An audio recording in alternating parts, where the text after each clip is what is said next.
Alors, chers étudiantes et étudiants SMP4,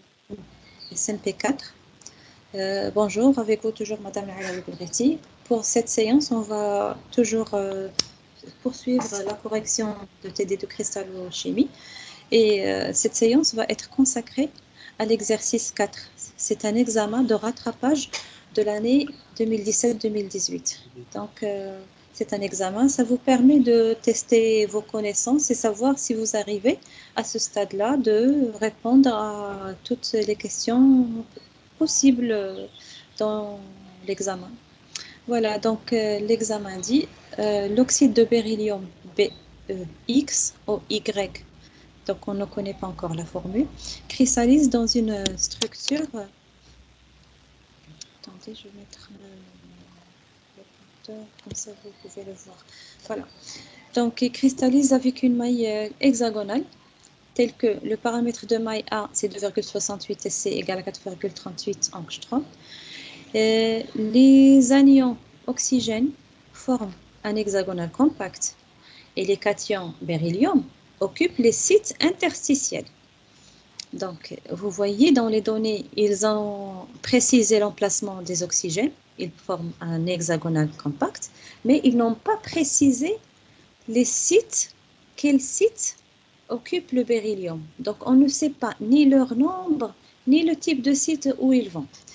Et la première question qui vient, c'est déterminer le nombre de motifs d'oxygène. Je peux facilement, pour cette question, donner le nombre d'oxygène parce qu'il constitue un hexagonal compact. Et nous, un hexagonal compact, on le connaît. C'est le schéma qui est à droite. Donc, il y a 2 oxygènes par pseudomaille. D'accord? Par pseudomaille. Pour la calculer, il suffit de faire le calcul suivant. Les oxygènes, ils occupent les sommets.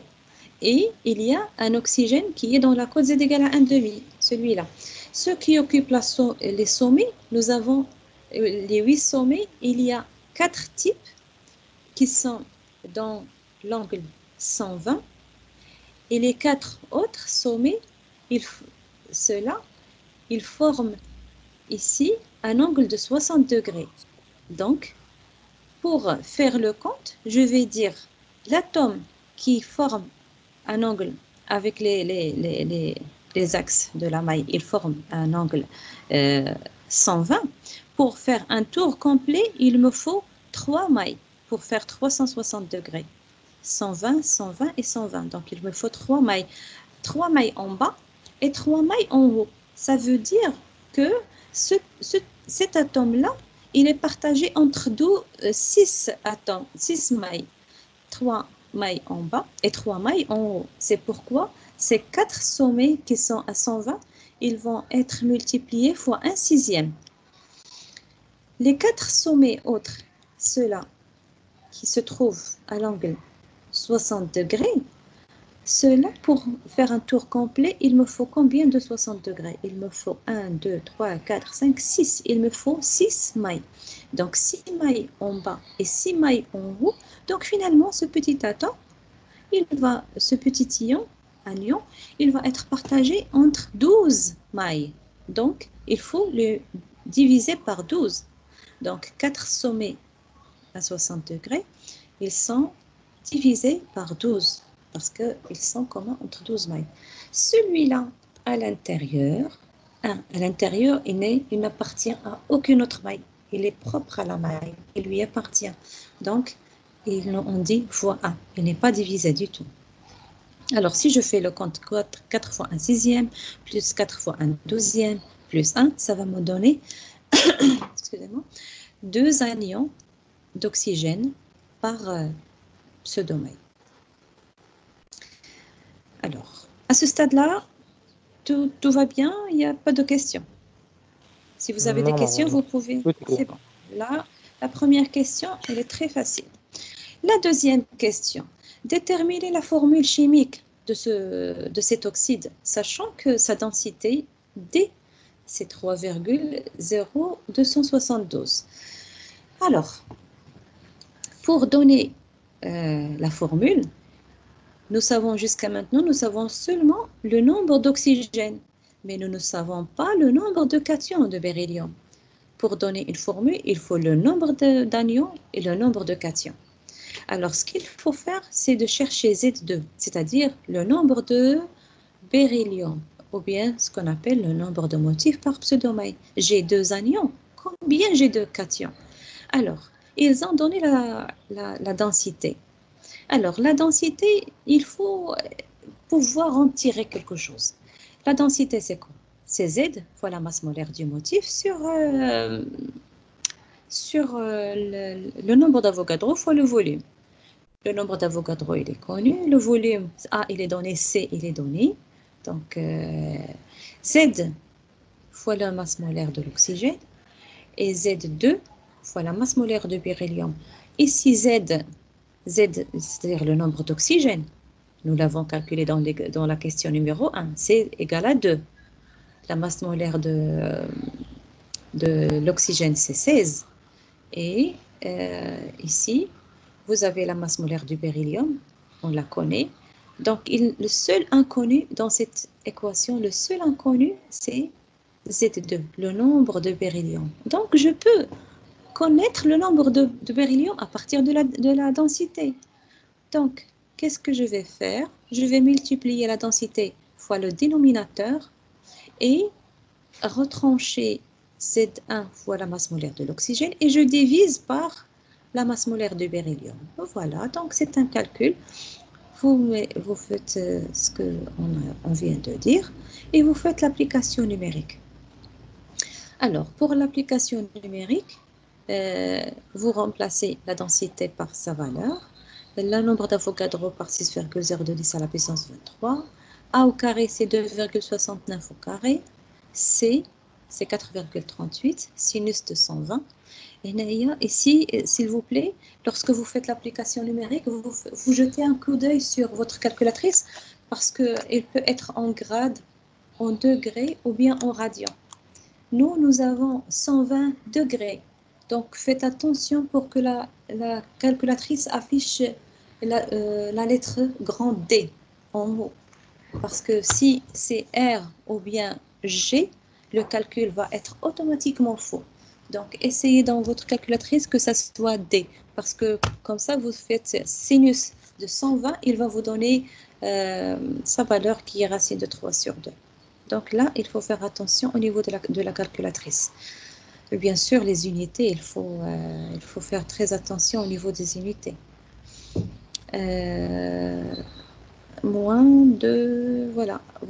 Donc ici, j'ai retranché moins 2 fois la masse molaire de l'oxygène. L'oxygène, la masse molaire, c'est 18. C'est une erreur ici, n'est-ce pas? Combien la masse molaire de l'oxygène? 16. 16, voilà, il faut la corriger. 16, je mets 16. Est-ce qu'il y a une autre erreur? Regardez s'il vous plaît la formule. Est-ce que vous voyez une autre erreur dans la formule?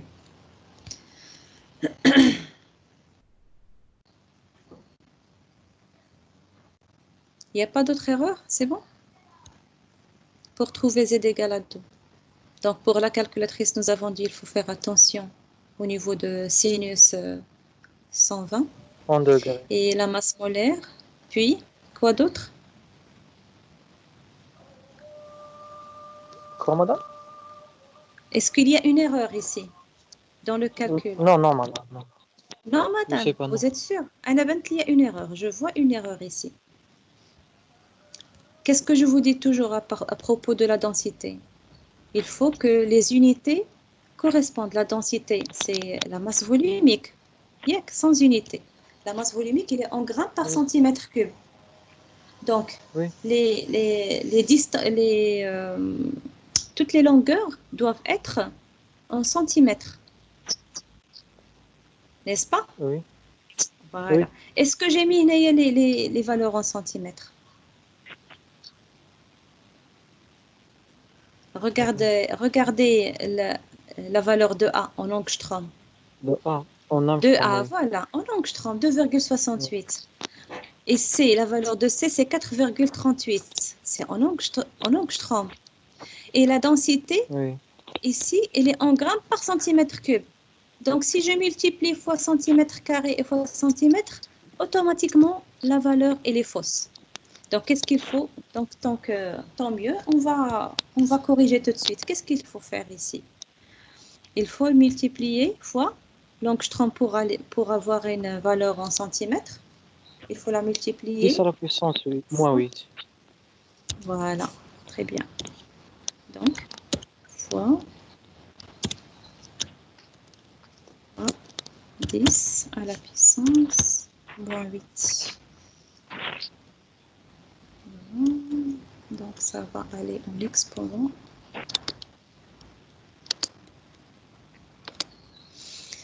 Voilà.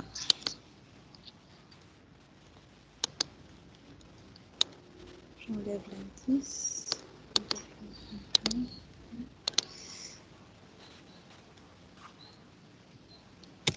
Juste corriger ça. J'ai pas fait attention avant. J'enlève l'exposant. Voilà. Et le tout ici au carré.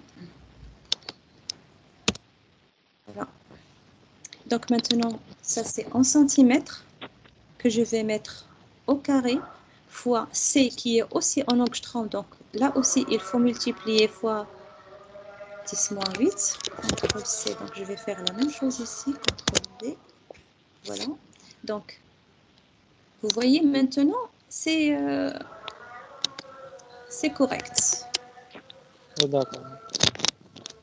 Il faut faire très attention au niveau de l'application numérique parce que on ne fait pas ces rectifications, on ne trouvera jamais la valeur 2, jamais on aura cette valeur. Donc la densité en grammes par centimètre cube, c'est parce que c'est rho, sans unité. La masse molaire, c'est 6,0210 à la puissance 23. Là aussi, il faut juste mettre ça en exposant. Voilà. Là, on a bien fait de corriger tout ça. Non.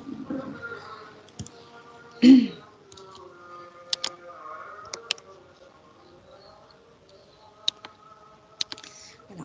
Donc, on continue.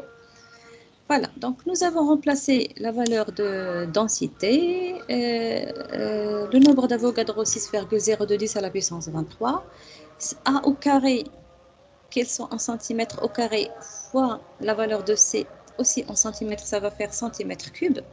Divisé par centimètre cube, ça va. Maintenant, tout est bien. Donc, on fait la valeur de calcul et on va trouver Z égale à 2. Z égale à 2, c'est-à-dire quoi? C'est-à-dire que j'ai 2 beryllium. Z2, c'est le nombre de beryllium. Donc, je vois que j'ai 2 oxygènes par pseudomai. Et maintenant, je trouve aussi que j'ai 2 beryllium par pseudomai. Donc, c'est comme si je dis j'ai Be2O2. Sauf que ce n'est pas correct d'écrire comme ça, la formule brute. Donc, ce qui donne 2 fois BeO, l'oxyde de beryllium, par pseudomai. Le 2, ça s'appelle le nombre de motifs. Mais B et E, ça veut dire le motif. Ça, c'est ce qu'on appelle le motif et on l'appelle aussi la formule. Donc, la formule cherchée, c'est BeO, oxyde de beryllium. C'est bon? Oui, Alors, madame. on passe à la question 3. Maintenant, la question 3, déterminer le type de structure usuelle dans lequel cristallise cet oxyde, sachant que le rayon anionique de l'oxygène, c'est 1,4 angstrom, et le rayon cationique de beryllium, c'est 0,45. Donc, ils nous ont donné le rayon cationique et le rayon anionique, et ils vous demandent quel type de structure. Là, pour répondre à cette question, il faut connaître les domaines, ce qu'on appelle les domaines de stabilité des géométriques, les conditions géométriques de stabilité. Chaque structure, il a un domaine dans lequel elle est stable. Elle dépend du rayon de cation et de l'anion. Qu'est-ce qu'il faut faire? Il faut prendre le rayon du cation divisé par le rayon de l'anion, c'est-à-dire 0,45 divisé par 1,4, et je dois chercher dans quel domaine je me trouve. Est-ce que je suis dans le domaine où cette valeur c'est inférieur à 0,73, donc je dis que c'est une CSCL. CSCL, d'abord, c'est pas possible. Est-ce que vous pouvez me dire pourquoi CSCL, c'est pas possible qu'elle cristallise dans CSCL? Impossible d'avoir ce type de structure. S'il vous plaît, est-ce que vous pouvez me répondre sur cette question? Par exemple, j'ai fait le J'entends, calcul. maman. D'accord. Par exemple, j'ai fait 0,45 sur 1,4 et j'ai trouvé 0,06. Allez, par exemple. Erreur de calcul. Erreur dans la calculatrice. J'ai trouvé 0,6. 0,6, Oui, ça veut dire oui. quoi? Ça veut dire que le type de structure, c'est CSCL. C'est- CSCL. Est-ce que c'est possible? Est-ce que c'est logique? C'est pas logique, c'est pas possible. Parce que déjà Non. dans l'exercice, dans l'énoncé, qu'est-ce qu'ils ont dit? Dans l'énoncé, ils ont dit que l'oxygène, il constitue une structure, un empilement hexagonal. D'accord? Hexagonal compact. CSCL, on Oui, connaît tous CSCL, c'est le plus simple. Il est formé par un cubique. Déjà, ce n'est pas un hexagonal. C'est un cubique constitué par les ions chlore. Et CS, il se trouve au milieu, d'accord? Au centre du cube. C'est ça la structure CSCL. Donc, puisque c'est un cubique, nous, dans cet exercice, on parle d'un hexagonal. Donc, ça n'a rien à voir. Donc, c'est sûr que j'ai fait une erreur. Donc, revenons à notre... c'est juste une parenthèse, par exemple, quelqu'un qui a fait une erreur de frappe dans sa calculatrice, il a trouvé 0,6. Là, il peut dire non, non, non, non, c'est pas possible d'avoir 0,6 parce que ce n'est pas un cubique. Donc, je fais mon rapport 0,45 sur 1,4, je trouve 0,32. Donc, ça veut dire que c'est une structure ici qui se trouve entre 0,2 et 0,41. Ça veut dire que c'est un ZNS, c'est un type de structure ZNS. ZNS, vous savez que nous avons deux types, soit le ZNS Wurtzit, qui est hexagonal, soit le ZNS Blend, qui est cubique. Donc, je ne peux pas me tromper. Je ne peux pas dire j'ai le ZNS Blend parce que ce n'est pas cubique. Donc, je ne peux dire que c'est un ZNS Wurtzit parce que c'est le ZNS Wurtzit qui est hexagonal et l'exercice dit que nous avons une structure, un empilement hexagonal qui est formé par les anions d'oxygène. C'est bon là, il n'y a pas de problème. oui, maman. Oui, maman.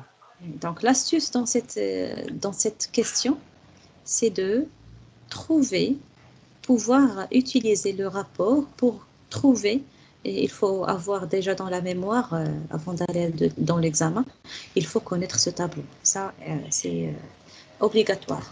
Il faut connaître, comme si vous connaissez les types de sites octaédriques, les sites tétraédriques dans les cubiques et dans l'empilement cubique et dans l'hexagonal compact. Il faut connaître ce tableau aussi parce qu'il donne les domaines de stabilité. Parce que si vous ne les connaissez pas, vous ne pouvez pas finir votre examen. Vous allez vous bloquer à la première et la deuxième question, c'est tout. Vous ne pouvez pas finir votre examen. Alors, soi-disant, vous avez compris ce tableau et vous pouvez connaître le type de structure. Et aussi, je vous dis à chaque fois dans les séances, je vous dis, il faut connaître les structures. Les structures que vous avez fait dans le cours, il faut les connaître tous. Maintenant, regardez cette question. Ils ne vous ont pas donné l'emplacement, ils ne vous ont pas dit, voilà, le cation, il va dans un site X ou bien le site Y. Ils n'ont pas précisé. Mais vous avez compris maintenant que c'est une ZNS Wurtzit. Si vous ne savez pas comment elle est la ZNS Wurtzit, vous ne pouvez pas aller plus loin. Donc, s'il vous plaît, il faut connaître certaines choses. Il faut bien connaître votre cours. Surtout ces petits trucs-là auxquels j'attire toujours votre attention. Et il faut les faire attention. Voilà. Maintenant, je connais Wurtzit, je peux finir l'examen, je vais à la question 4. Qu'est-ce qu'elle me dit la question 4? Donnez les coordonnées réduites et les anions, des anions et des cations. Donnez les coordonnées réduites des anions et des cations. Les oxygènes, dès le début de l'exercice, ils ont dit que c'est un hexagonal compact. Vous donnez l'origine, 0, 0, 0, et l'atome qui se trouve à z égale à 1,5, qui a 2 tiers en X, 1 tiers suivant Y et 1,5 suivant Z. Vous donnez les coordonnées de beryllium, puisque vous connaissez maintenant que la structure est Wurtzit.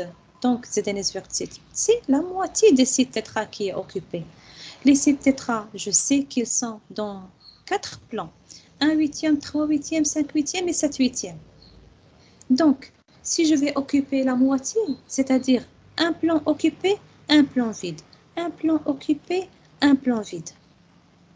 J'ai commencé par occuper, vide, occuper, vide. Si je vide le premier, vide, je suppose que 1 huitième, il est vide. Donc, 3 huitièmes occupé, suivant 5 huitièmes vide, occupé. Donc, vide, occupé, ou bien occupé, vide. Voilà. Donc, toujours la moitié en alternant.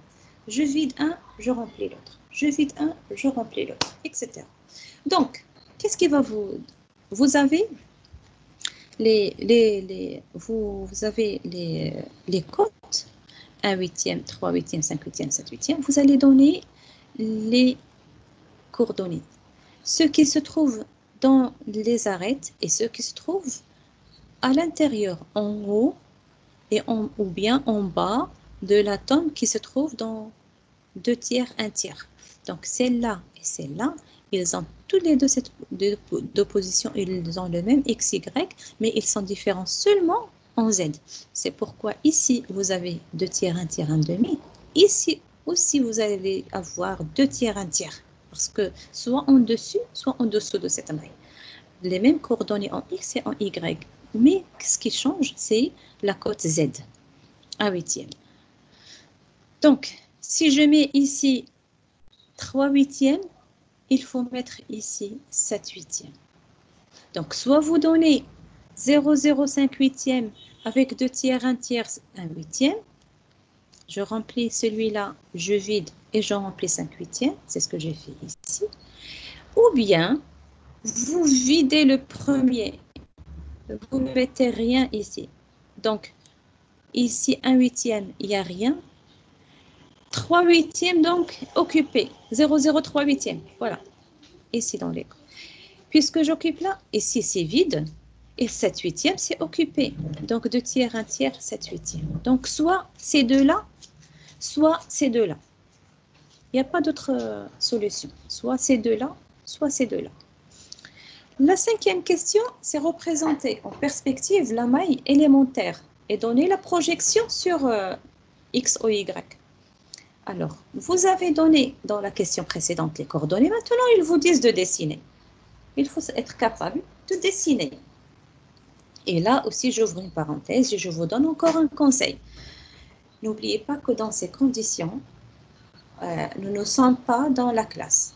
Donc, je ne suis pas en train d'écrire dans le tableau et vous, vous êtes en train d'écrire sur votre cahier. Donc, vous dessinez. À chaque fois, on est en live. Tout est écrit. Donc, prenez un conseil que je vous donne. Prenez un papier et un stylo et entraînez-vous à dessiner, redessiner les mailles. Surtout, par exemple, la maille cubique et les différents plans où se trouvent les différents types de sites. Parce que sûrement, c'est ça ce qu'on a dans la cristal chimie. Sûrement, vous allez avoir à dessiner une maille avec quelque part dans les sites des anions ou bien des cations. Donc, il faut être capable de redessiner. Ça paraît simple, mais une fois vous prenez votre papier et votre stylo, ce n'est pas si facile que ça. Voilà, donc je reviens à notre dessin. Donc, j'ai dit, on va placer les oxygènes dans l'hexagonal compact, dans les sommets et dans Z égale à 1,5, comme ici. On va mettre les atomes maintenant de beryllium. J'ai occupé un huitième, donc automatiquement, il faut vider 3 huitièmes. Je vais les faire disparaître. Voilà. Et automatiquement, puisque j'ai vidé 3 huitièmes, il faut occuper 5 huitièmes, celui qui va suivre. Donc, on va mettre 4 cations de beryllium Pe de plus. Et bien sûr, je dois vider le 7e plan. Comme ça, 7 huitièmes, il est vide. Voilà, ça c'est ce qu'on appelle la structure type Wurtzit, ZNS Wurtzit. Et maintenant, je passe à la projection sur le plan X, O, Y. Alors, cette projection, vous allez mettre la maille en hexagonale. S'il vous plaît, je vous donne encore, j'ouvre la parenthèse pour vous donner un conseil. La valeur ou bien la distance de A, il faut que ça soit égal à B, ça et ça. L'angle, soyez le plus proche de 90, de 120 degrés, le plus proche de 120 degrés, parce que là, c'est 2R égale à A, là, c'est 2 fois rayon égale à A, et ici, c'est 2 fois le rayon égale à A. Donc, c'est un triangle, ça, c'est un triangle isocèle. Cette distance égale à cette distance égale à cette distance. C'est très intéressant. D'accord? Alors, vous mettez votre symbole, n'importe, soit un rayon petit, un rayon grand, ou bien un rayon en noir et un rayon en bleu, vous jouez avec les couleurs. L'essentiel, c'est de respecter la taille des anions plus grande que la taille des cations. Et vous mettez, par exemple, ici dans cette cote-là, je vais mettre 0, 5 huitièmes et 1. Parce que 0, c'est l'oxygène, donc il est jaune. Le beryllium à 5 huitièmes, il est bleu. Et l'oxygène à la cote Z égale à 1 en jaune. Donc, et c'est pareil pour tous les sommets. Donc, 0, 5 huitièmes, 1, 0, 5 huitièmes, 1. Tout doit être pareil. Ici, au milieu de la pseudomaille, ici, j'ai l'atome 2 tiers, 1 tiers. Ça, je peux le voir. Je fais la projection sur X. Je vois que c'est ici 2 tiers. Et la projection sur Y, je vois que ici, j'ai 1 tiers. Mais Z, je ne la vois pas. Il faut que j'écrive Z de beryllium qui est en bas, celui-là, 1 huitième. Et il faut que j'écrive Z égale à 1 demi pour l'oxygène, avec 2 couleurs différentes, s'il vous plaît.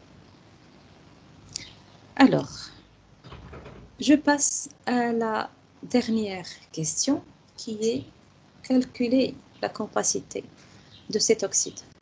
La compacité, ça veut dire quoi? La compacité, ça veut dire, tout simplement, c'est le volume occupé par les ions, les cations et les anions, sur le volume de la maille, la pseudo-maille hexagonale, qui est A carré fois C fois sinus θ. Donc, le volume des cations, nous avons les oxygènes, je commence par les anions. J'ai 2 oxygènes, 2 ions oxygène, c'est 2 fois 4 tiers pi r à la puissance 3 de l'oxygène. J'ai 2 cations de beryllium, Be2+, donc 2 fois 4 tiers pi r à la puissance 3 du beryllium, 0,45 à la puissance 3. Et après, je fais mon calcul. Là, je veux que vous fassiez un petit peu attention avec moi et vous me dites est-ce qu'il n'y a pas d'erreur dans la formule de compacité, comme tout à l'heure. Regardez bien les valeurs et dites-moi s'il n'y a pas de problème au niveau des unités. Si je fais le calcul, est-ce que je vais trouver 0,91?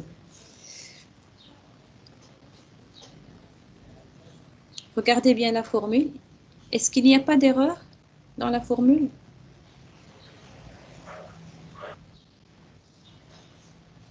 Alors, qu'est-ce que vous pensez? Je pense non, madame. Parce que toutes les en Les unités. Armstrong. Très bien. Toutes les distances qui sont données, ils sont en angstrom. 1,4 c'est en angstrom, donc En angstrom à la Armstrong. puissance 3. 0,45 c'est en angstrom, c'est angstrom à la puissance 3. Et là, ici, c'est A au carré, c'est angstrom au carré fois C angstrom. Angstrom au carré fois angstrom, ça fait angstrom à la puissance 3.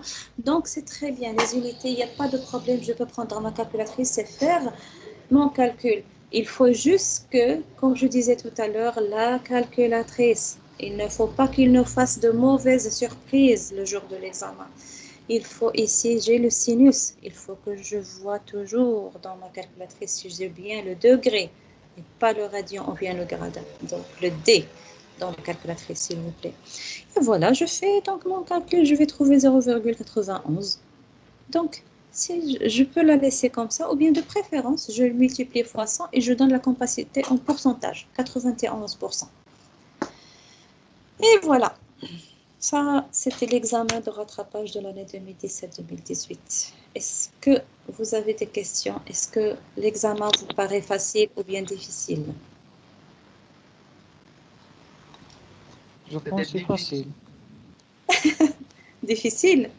Oui, je suis de votre avis un petit Non, peu. Non, il n'est pas difficile. non. Pour Ah, d'accord, cristallochimie, non. c'est bien. Voilà, donc vous Cristallographie, êtes fort en c'est un peu cristallochimie. difficile.